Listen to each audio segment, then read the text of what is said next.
અનેક રૂપ જાણવા રૂપ પર્યાય તો થઈ છે પોતાથી, અને ખરેખર તો જ્ઞાન એક રૂપે રહીને પોતાને જાણે છે, અનેકને જાણતું નથી, એક રૂપે થઈને પોતાને જાણે છે. એકપણામાં આનંદપણું ખંડપણું થઈ જાય છે એમ નથી. એ જ્ઞાન અનેક આકારે થતું જ નથી, પણ અનેક રૂપે થયું એવી ભ્રાંતિ થાય છે. જ્ઞાન તો એવું ને એવું રહે છે. છતાં જ્ઞેયના ભેદથી જ્ઞાનમાં ખંડ ભેદ જુદાપણું માલુમ પડવો એ વિકલ્પ છે. આવા સંકલ્પ વિકલ્પથી ભગવાન આત્મા ભિન્ન છે. સમ્યક દર્શન થતાં અર્થાત પૂર્ણ સ્વરૂપનો અનુભવ થતાં સંકલ્પ વિકલ્પ નાશ પામી જાય છે. આવા આત્મ સ્વભાવને પ્રગટ કરતો શુદ્ધ નહીં ઉદય પામે છે. સંકલ્પની વ્યાખ્યા ઉપર આવી ગઈ કે ભાવ કર્મ દ્રવ્ય કર્મ નો કર્મની સાથે એકત્વ બુદ્ધિ કરવી એનું નામ સંકલ્પ, અને જ્ઞેયના સંબંધથી જ્ઞાન એકાકાર હોવા છતાં જ્ઞાનનો અનેકાકાર પણ ભાસવું એ વિકલ્પ. સંકલ્પ એટલે ભાવ કર્મ દ્રવ્ય કર્મ નો કર્મ એની સાથે એકત્વ બુદ્ધિ કરવી, દેહ મારો રાગ મારો એવો જો અભિપ્રાય, એનું નામ સંકલ્પ છે. જો અને વિલીન સંકલ્પ વિકલ્પ જાલમ, જેમાં સમસ્ત સંકલ્પ વિકલ્પના સમૂહો વિલય થઈ ગયા છે એવો ભગવાન આત્મા પ્રગટ થાય છે અનુભવના કાળમાં. દ્રવ્ય કર્મ જળ, ભાવ કર્મ વિકાર, નો કર્મ શરીર આદિ પૂતગલ દ્રવ્યોમાં મારાપણાની કલ્પના કરવી એને સંકલ્પ કહે છે. આ મારું છે એવી શ્રદ્ધા જ્ઞાનમાં રાખવું એનું નામ સંકલ્પ છે. એ મિથ્યાત્વ છે, એનું નામ મિથ્યાત્વ છે. શુભ રાગના વિકલ્પને પણ પોતાનો માનવો એ મિથ્યાત્વ છે. પુણ્ય પાપના ભાવને શાસ્ત્રમાં પૂતગલના કયા છે, કારણ કે એમાં ચેતનનો જ્ઞાનનો અંશ નથી. રાગ ચૈતનના અભાવરૂપ છે, ચેતન એમાં નથી, ચેતન પણ અભાવ છે એમાં. તેમાં ચૈતનના નૂરનો અંશ પણ નથી રાગમાં.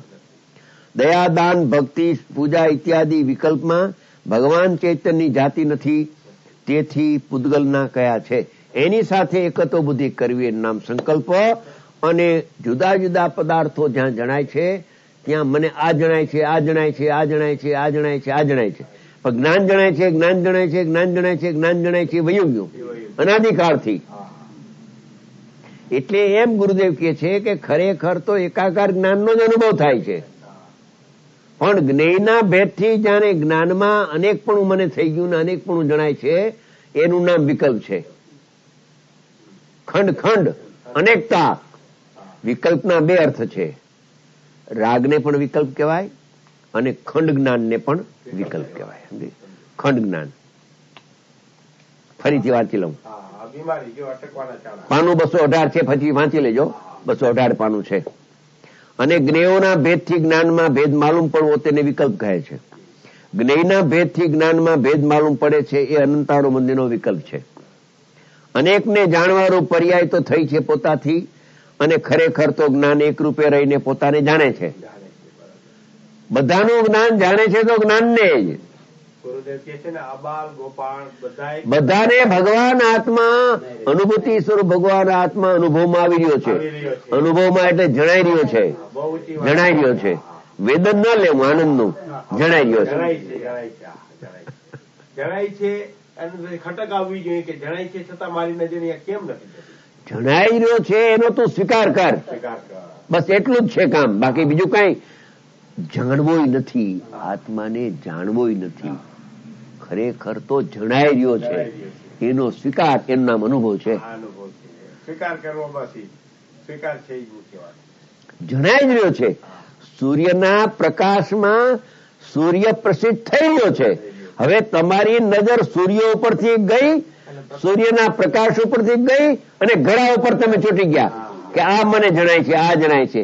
અરે આ જણાય છે ઘડો, પણ જો રાત્રિનો ટાઈમ હોત તો તને ન જણાત. તો આને પ્રસિદ્ધ કરનાર સૂર્ય છે, પ્રકાશ છે, એ તને જણાતો નથી. અને પ્રકાશનો કરનારો પ્રકાશક સૂર્ય તને કાંઈ જણાતું નથી. એટલે આત્માય જણાતો નથી આત્મા આશ્રિત અતિન્દ્રિય જ્ઞાન પ્રગટ થાય એને જાણતો નથી અને ઇન્દ્રિય જ્ઞાન દ્વારા પરને જાણે છે. હવે ઘડાને પ્રસિદ્ધ કરે અને સૂર્યના પ્રકાશને અને સૂર્યને ભૂલી જાય, એ કેટલો ડાયો હશે? આપ્યો તો ને ટ્યુબલાઇટ. 100 મણ તેલે અંધારું છે અને આ જ્ઞાનનો પક્ષ તો જીવને મારી નાખશે. આ મીઠું ઝેર છે, મીઠું ઝેર, સમજી ગયા? પોઈઝન છે મીઠું. આ ખાતા ખાતા મોજ કરે પણ અંદરમાં અગાઉના રજવાડાઓ લાડવામાં ને બધા ઝેર નાખી દે, સમજી ગયા? મીઠું એકદમ દૂધપાક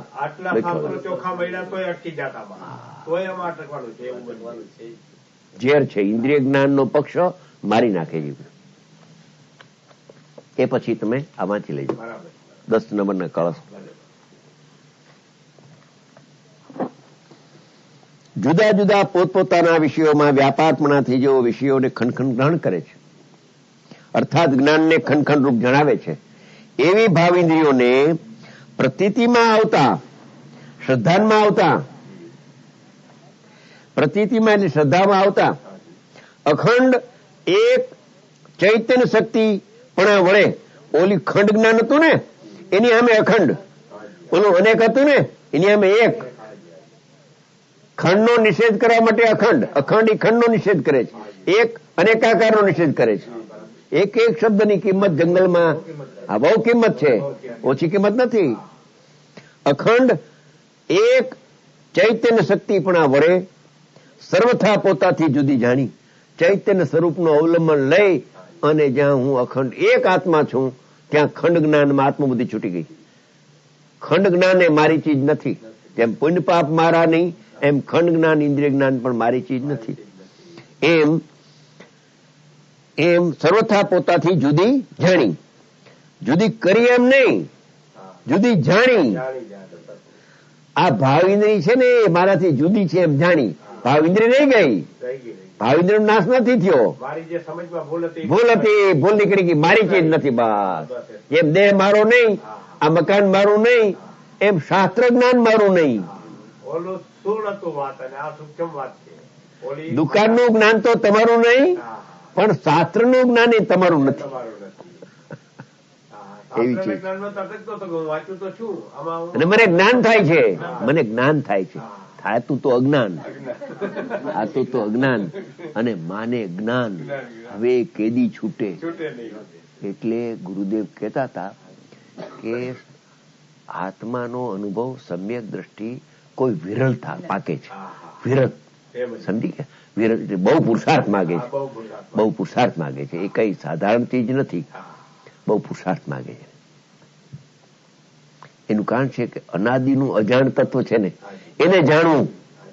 અજાણું તત્વ છે જે કોઈ દી જોયો નથી, આત્માના દર્શન કર્યા નથી, એટલે એને જાણવું. બહુ તીવ્ર રુચિ, તીવ્ર લગન એની પાછળ પડી જાય, પાછળ પડી જાય. 5 કલાક પણ ટાઈમ મળે તો 5 કલાક પણ સ્વાધ્યાયમાં ચોટી જાય કે 15 મિનિટ તો છે ને, ઘણી છે 15 મિનિટ. સદુપયોગ કરો આપણે. લંચ અવર મળે ને ખાવાનું છોડી દઈએ પણ અમે રાખી છે. હા, એ વાંચવું,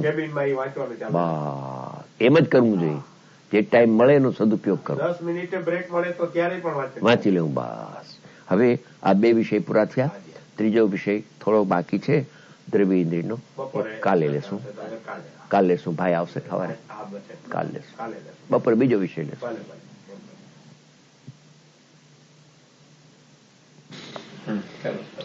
શ્રી પ્રવર્તન સારજી શાસ્ત્ર એની ગાથા 172, એમાં તલિંગ ગ્રહણના 20 બોલ આપણે લઈએ છીએ. પાનું 326.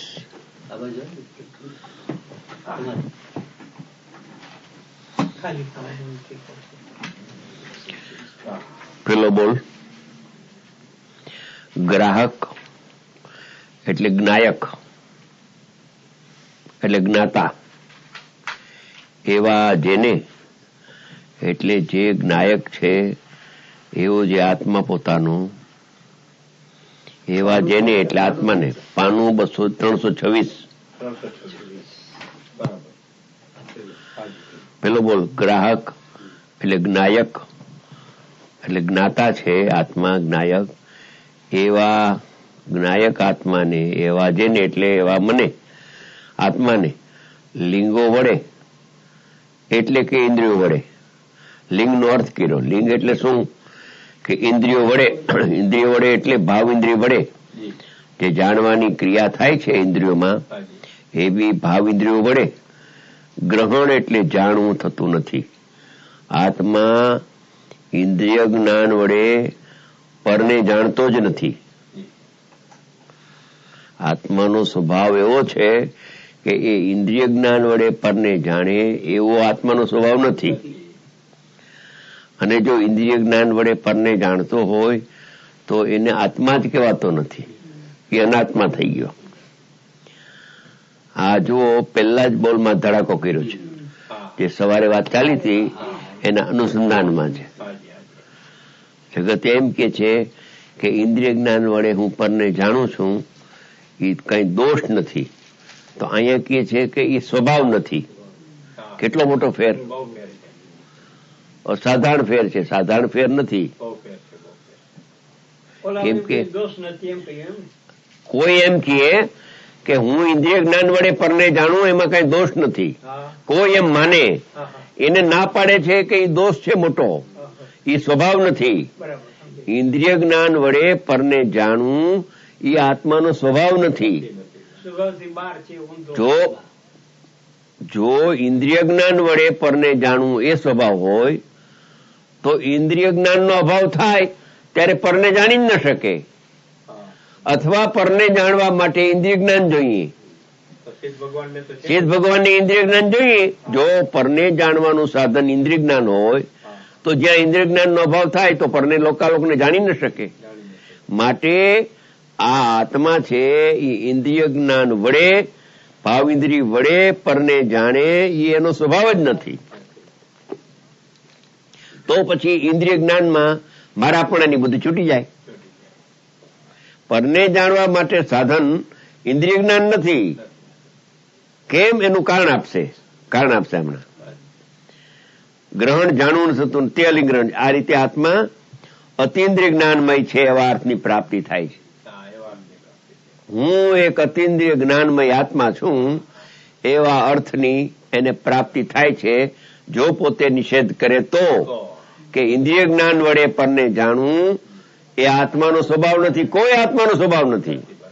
હું એક આત્મા છું અને હું પરને મારે જાણવું હોય, દેવગુરુ શાસ્ત્રને કે પ્રવર્તન સારને જાણવું હોય મારે કે એમાં શું લખ્યું છે, તો ઇન્દ્રિય જ્ઞાન વડે હું પરને જાણું એ મારો સ્વભાવ નથી. માટે આત્મા અલિંગ ગ્રહણ છે. લિંગ એટલે ઇન્દ્રિય, એના વડે પરને જાણવું જેને થતું નથી, માટે આત્મા અલિંગ ગ્રહણ છે. આ રીતે આત્મા અતિન્દ્રિય જ્ઞાનમય છે એવા અર્થની પ્રાપ્તિ થાય છે. આમાં 20 અર્થ કાઢે છે. અલિંગ ગ્રાહ્ય એક શબ્દ પડ્યો છે, એમાંથી 20 અર્થો નીકળે છે. એક અર્થ પેલો આ કાઢ્યો. જો પેલું 325 પાને છેલ્લું વાંચો. અલિંગ્રાહ્ય. અલિંગ્રાહ્ય મૂળમાં છે 2000 વર્ષ પહેલા. એમ કહેવાનું છે ત્યાં જે અલિંગ્રહણ એમ કહ્યું છે, કેવું છે અલિંગ્રાહ્ય, પણ મૂળમાં કહ્યું છે અલિંગ્રહણ. કુંદકુંદાચાર્ય ભગવાન ત્યાં અલિંગ્રહણ એમ કહ્યું છે. તે ઘણા અર્થોની પ્રાપ્તિ પ્રતિપાદન કરવા માટે છે. તે આ પ્રમાણે હવે એને અલિંગ્રહણ એવો શબ્દ વાંચ્યો જયારે કુંદકુંદ ભગવાનની મૂળ ગાથામાં, ત્યારે અલિંગ્રહણ કયું છે તો આચાર્ય ભગવાનને અલિંગગ્રાહ્ય એમ કેવું છે. અલિંગગ્રાહ્ય એટલે લિંગ વડે ગ્રહણ ન થાય એવા ઘણા અર્થની એમાંથી પ્રાપ્તિ થાય છે. એમાંથી હું 20 અર્થ કાઢું છું. એક શબ્દમાંથી હું 20 શબ્દ કાઢું છું, અર્થ કાઢું છું. અલિંગ ગ્રહણ શબ્દ છે એમાં એવો અર્થ ગૂઢ ભરેલો છે કે અલિંગ્રાહ્ય એમ આચાર્ય મહારાજને કેવું છે, પણ વાપરો છે શબ્દ અલિંગ્રહણ. આચાર્ય ભગવાનને મૂળ લખનારને પણ અલિંગ્રાહ્ય કેવું છે, પણ શબ્દ લખ્યો છે અલિંગ્રહણ. ટીકાકાર કહે છે અલિંગ્રાહ્ય એમ કહેવાનું છે. કુંદકુંદ ભગવાનને કેવું છે અલિંગ્રાહ્ય. અલિંગગ્રાહ્ય એટલે નહીં, લિંગ એટલે કોઈ ચિહ્ન જે 20 પ્રકારના એના દ્વારા ગ્રહવું એટલે જાણવું નથી થતું એમ. ત્યાં જે અલિંગ ગ્રહણ એમ કહ્યું છે તે ઘણા અર્થોની પ્રતિપત્તિ એટલે ઘણા અર્થોની પ્રાપ્તિ, ઘણા ભાવો એમાં ભરેલા છે, કરવા માટે છે એ આ પ્રમાણે. એમાંથી 20 અર્થ હું કાઢું છું. અલિંગ આ ટીકાકાર એમ કે છે કે હું હવે આમાંથી ઘણા અર્થો કહેવા માંગે છે કુંદકુંદ ભગવાન, એ અર્થો એને કયા નથી. એને તો માત્ર અલિંગ ગ્રહણ આત્માનું લક્ષણ કહ્યું. આત્મા કેવો છે? અલિંગ ગ્રહણ. અ એટલે નહીં, લિંગ એટલે કોઈ ચિહ્ન, ગ્રહણ એટલે જાણવું. એ થતું નથી એવો આત્માનો સ્વભાવ છે. તો એમાંથી અલિંગ ગ્રાહ્યમાંથી અલિંગ ગ્રહણ તો 20 અર્થની આમાં પ્રાપ્તિ થાય છે. એમાં પહેલો અર્થ છે ગ્રાહક એટલે જ્ઞાયક એવા જેને પોતાના આત્માને લિંગો વડે, એટલે લિંગો વડે એનો અર્થ કરે છે લિંગો વડે એનો અધરવડ. લિંગો વડે એનો અધરવડ શું? એટલે શું કે ઇન્દ્રિયો વડે. લિંગો વડે એટલે ઇન્દ્રિયો વડે. ઇન્દ્રિયો એટલે દ્રવ્ય ઇન્દ્રિય નહીં, પણ ભાવ ઇન્દ્રિય. ભાવ ઇન્દ્રિય વડે. ગ્રહણ એટલે જાણવું થતું નથી. આત્મા ઇન્દ્રિય જ્ઞાન વડે પરને જાણે એ આત્માનો સ્વભાવ નથી. તે અલિંગ ગ્રહણ છે. આ રીતે આત્મા અતિન્દ્રિય જ્ઞાનમય છે એવા અર્થની પ્રાપ્તિ આપણને થાય છે કે ભગવાન આત્મા તો અતિન્દ્રિય જ્ઞાનમય છે. એ ઇન્દ્રિય જ્ઞાન વડે પરને જાણે એ આત્માનો સ્વભાવ નથી. અને જે ઇન્દ્રિય જ્ઞાન વડે પરને જાણતો હોય એને અમે આત્મા જ કહેતા નથી.